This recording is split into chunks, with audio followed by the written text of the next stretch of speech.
Hey guys, Tomboy601, and today we have the all-new American legendary cruiser, the Des Moines. Start researching this thing now. It has quickly become my favorite legendary tier cruiser. Of course, Minotaur still up there, but Des Moines just just an excellent ship all around, and I am not looking forward to the date in 3 weeks when it gets taken away from my port and I have to research it all over again because oh boy, is this just a fantastic ship. If you haven't been around for a review, what we'll do is we'll go over our build, our commander, the stats of the ship, then go ahead and go over a game in it. So if that sounds interesting to you, stay tuned and we'll start covering all of that. So first things first, let's go ahead and talk commanders. Now, the one that I have gone with is Victor F. Einstein. He's my go-to for the American heavy cruisers, just because I really enjoy everything that he brings to the table. And I do have him kind of spec'd to AP. Reminder that American AP shells do have better pen angles, so we are exploiting that fact. We are building towards that fact. So his base trait is going to increase cruiser traverse speed. That's fine. That's whatever.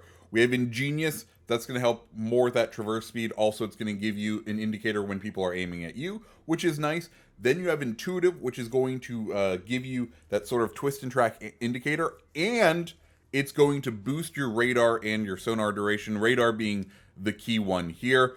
Then Punch Through, which is going to boost AP shell damage, and it's going to increase AP penetration multiplier. Then Fixated, which is going to boost main battery, shell grouping, and dispersion. And then Refill Station, which is going to reduce the reload of the main battery, and it's going to boost your range by 10% when you are within range of another ship. Two inspirations we are running are Von Essen and Riegerwald, and that is my preferred build. There are two other options you really could go with on this one. The other one, you can do a full stealth radar build with Shelly Beepley. So if you have a highly ranked up Beepley, a fully maxed out Mikasa, you could go the Beepley route. You could also use Swirsky to help get that detection down. But that is one option. And then if you are not a person who has either of these premium commanders, you can absolutely build the good old Norman Scott for this ship. So those are the options. Let's now talk about the modules. In mod slot 1, we're using aiming system mod 1. In mod slot 2, we're running steering gears mod 2, though you could absolutely also do propulsion mod. Kind of a dealer's choice on this one. Then we're running concealment mod, and to round it all out, we have the main battery mod. As far as consumables, you do have a full selection of them. You have the damage control party, which is a 5-second duration, and it's going to reload in 60 seconds. We all know it. Then you have the option between sonar and defensive AA. Just use sonar. Detectability on it, 3 point. Torpedo detectability 3.4. Detectability on ships 4.9. Consumable duration is 105 seconds with a reload time of 180 seconds, and you get 2 charges of it. Next, and this is something you want to remember for the first time you play this ship, you want to choose radar. It's going to come defaulted with the plane, and you're going to be like, wait, no, why wouldn't you want the radar? Radar, super powerful on the ship, detection 9.9 kilometers, duration 42 seconds, reload time 180, and you're going to get 2 charges. And then finally, you have the repair party, not a super powerful one, but still useful, 252 HP per second. It's going to last 28 seconds. Reload time on it is 80 seconds, and you're going to get 2 charges of it. So those are all of the items about the ship. Before we dive on into the stats, let's go talk about how you unlock this ship. You do unlock this ship through the Bureau projects. One thing that is interesting about the Bureau projects for Des Moines is all of them have a challenge for you to use the current campaign ship, Flandry, to unlock it. So usually with Bureau projects, you have one premium ship in there that gives you 125,000 XP for using the ship per day as one of the challenges. With Des Moines, you have 2 of them, both Flandry and then whatever the usual random premium is. So if you are looking to min-max your way to getting this ship, make sure you are either purchasing the campaign so that you earn Flandry down the line, or if you're crazy, and I don't recommend you do this, but if you're going to do it anyway, this is just another little tick in the box to make it worth it to you in your head. You can also use Flandry if you buy out the campaign instantly to boost your way through the Bureau project. So that is just something you need to be aware of. You want to maybe keep in your head. So let's now dive on in to those stats. Des Moines, 50,600 HP with an armor thickness between 6 and 203 millimeters. Let's go ahead and bring on up that beautiful, beautiful armor view. Bow armor only 27 millimeters, so you will not be bow tanking things like Yamato or any of the very large caliber shells. The deck armor is between 27 and 30 millimeters, so that is a little bit more. Citadel wise, well, it is just a little bit exposed, and by that I mean it's not quite built like the Baltimore is. You are sitting above the water, so if you aren't careful on this ship, you will be punished. I think personally the way to play this vessel is just kind of bow on, because as you can see, you don't get additional armor in the belt. It's all 27 millimeters. Bow tanking is going to be the way to play this ship. As far as torpedo reduction goes, you're looking about 19%. Main battery, you have three 3-barrel 203 millimeter guns with a firing range of 15.5 kilometers and a reload time of 4.5 seconds, giving you a shells per minute of 120. 180 time on those guns, 23.6 seconds. HE damage is going to be 2,800, giving you 336,000 DPM with a 14% chance to set fire. AP damage, the thing that we have buffed with this, 5,490 per shell, giving you 658,800 DPM. Secondaries, well, you have 6 2-barreled 127 millimeter guns with a firing range of 5.2 kilometers and a reload time of 6 seconds. Damage on those secondaries, 1,800 with a 5% chance to set fire. There are no torpedoes on Des Moines, one of the kind of downsides of the ship, but it is understandable. Most American heavy cruisers, most cruisers in the American tiers overall don't have torpedoes, and Des Moines is not the exception.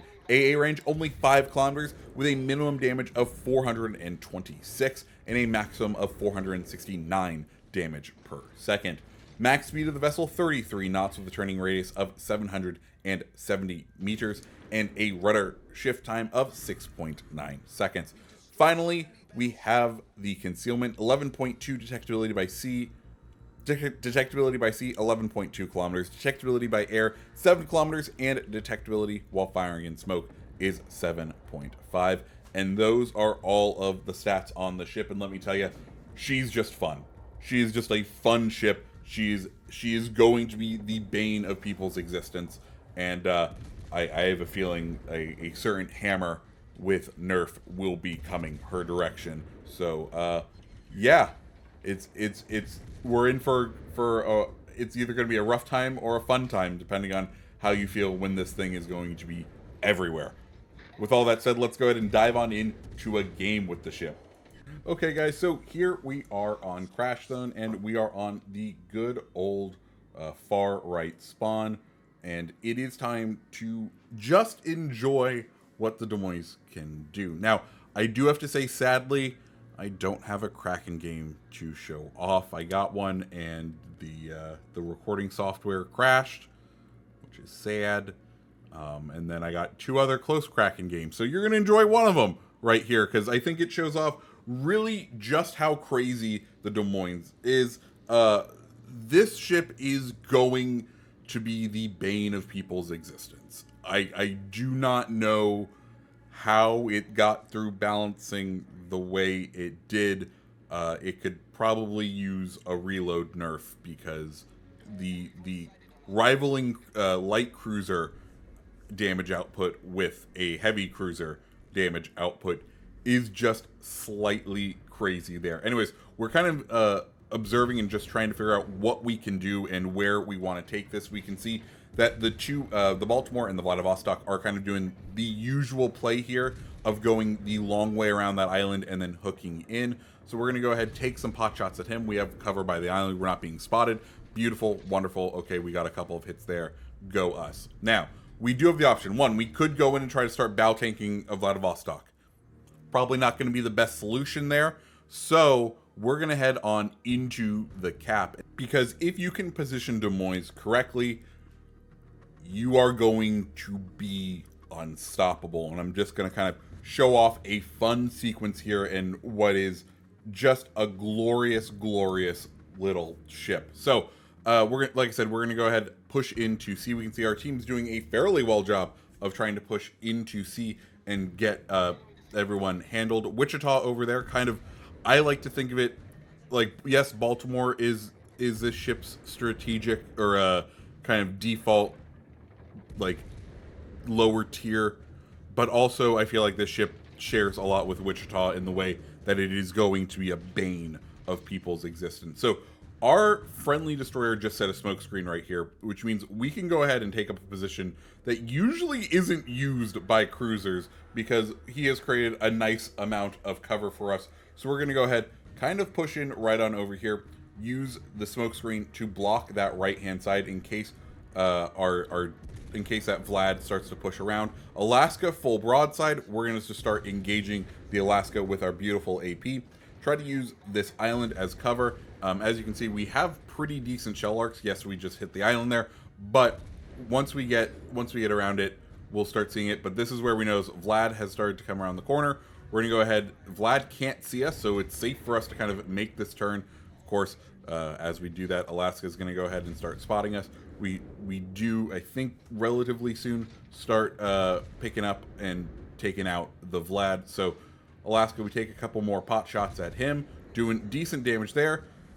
We can see both Baltimore and Vladivostok have come around the corner there, and now we're just going to start engaging these guys and firing them down. AP on the ship, absolutely fantastic. Nothing, you can do some pretty great damage there, but you also have the ability to use the HE, and the HE is also fairly strong, especially for an American heavy cruiser. It has a fairly good fire chance, and there is absolutely nothing wrong with flipping over to the HE and just start pumping out damage there. As we can see, Baltimore just taking it on the nose right there, and we're doing decent chunks to him. We're getting decent amounts of fires on him. He's about to go down, or he is in full retreat mode. We do start peeking over to that Vlad relatively soon. We do just kind of want to knock out this Baltimore. The friendly battleship over there is a brawler, so we're kind of hoping he's going to be able to take care of the Vladivostok, because you know the Vlad's in relative short range. All he needs to do is line up a citadel, but sadly the Bismarck has been flat broadside to him for too long. So we now get the opportunity to use our beautiful AP on the Vlad, and as you can see, we are just going to chunk him down, and that is the glory and the beauty of Des Moines, is just the power of this AP. We get a citadel there, absolutely beautiful, and well, down the Vlad goes. I think we need one more salvo after this one, or do we finish him off? We finish him off here. Sweet.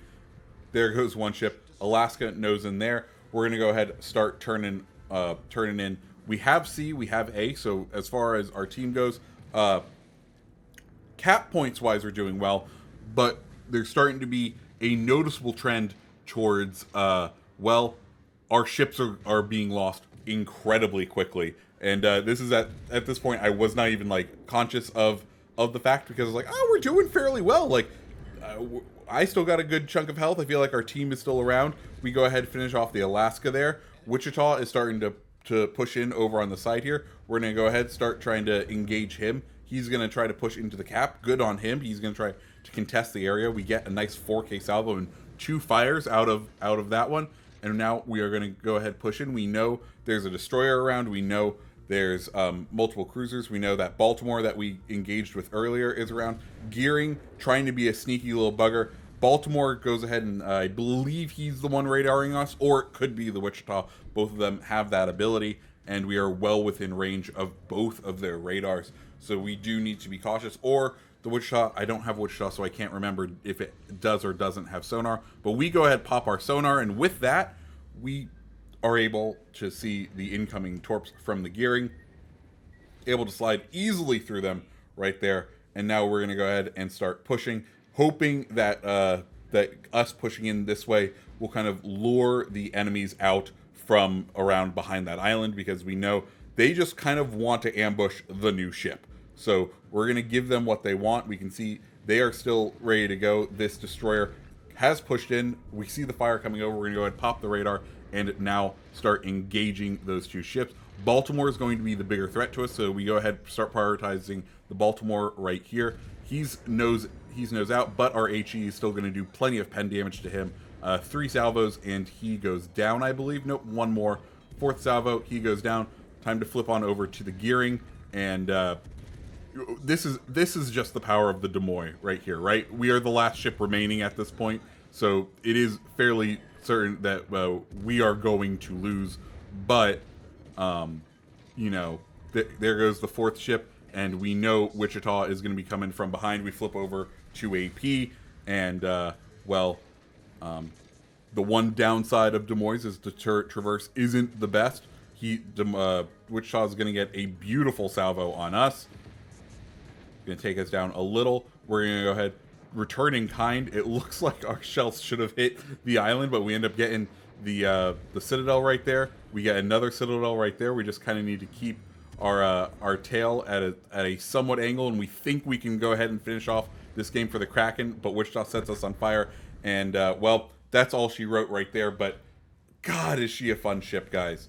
She is such a fun ship, and I wholeheartedly recommend starting to research her, because I feel like she is going to get a nerf, and the sooner you can go ahead and use her, the better. So guys, if you liked the video, go ahead and hit the like button, hit the subscribe button, and I hope you have a great rest of your day. See ya.